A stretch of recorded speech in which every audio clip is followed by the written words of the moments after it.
Arpadarai is a member of Azerbaijan's parliament, and she joins me now live from Baku. Thanks so much for coming on. Welcome to the programme. We just heard my colleague Sarah Firth, who is in Tata, saying that the ceasefire is not holding. Can the ceasefire be salvaged?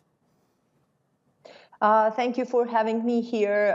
First of all, shelling of Azerbaijani cities by Armenia continues. As you know, on 10th of October, Azerbaijan's second largest city, Ganja, with population of around 500,000 people, was hit by a missile attack launched from the Armenian territory. 9 people killed, 40 wounded, 4-story residential building was heavily damaged. And all this happened just few hours after the humanitarian ceasefire agreement was reached with Russia's mediation. If you ask me, what I would say is that when a missile falls on a town for a first time, one can say that it's a mistake or provocation. When it happens every day, when ballistic missiles are used and when senior people in Armenian government says clearly that this is their policy to cause panic among civilians, then it becomes very clear what happens. Armenian occupational forces are attacking Azerbaijani civilians, and Azerbaijan's army is retaliating. Azerbaijan showed, No, Nigar, I just wanted to go back to that question. Your hopes for this ceasefire to be salvaged at this point? Azerbaijan shows readiness and commitment to peace and to ceasefire, but Armenia doesn't fulfill its obligation. Armenia doesn't violate, let's say, Armenia always violates international law, and this time it violates its own commitment.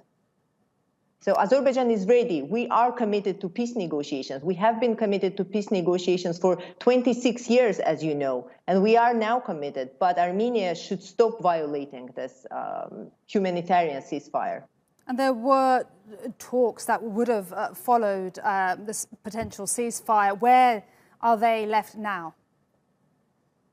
If I heard you correctly, the talks happened with Russia's mediation. If you remember, our ministers of foreign affairs joined the talks, and the decision was that the humanitarian ceasefire would happen now, and then the talks would continue with OSCE Minsk Group, the format that has been agreed earlier. So again, we are committed.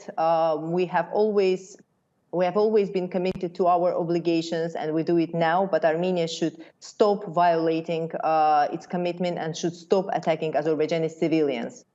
Nigar, at a meeting of EU foreign ministers in Berlin, Luxembourg's foreign minister asked Turkey to help end this latest fighting. What could Turkey do at this point? Well, I think the question should be asked to Turkish side, but Turkey is not a party to the conflict. Our president has clearly said that there are two sides of the conflict. It's Azerbaijan and Armenia. We are not involving third parties. It's Armenia. Armenia is trying to involve third parties and to expand the geography of the conflict. So we are not doing that. Okay. Nigar Arpadarai, always a pleasure to speak to you. Thank you very much indeed for coming on the programme. Member of Azerbaijan's parliament. Thank you.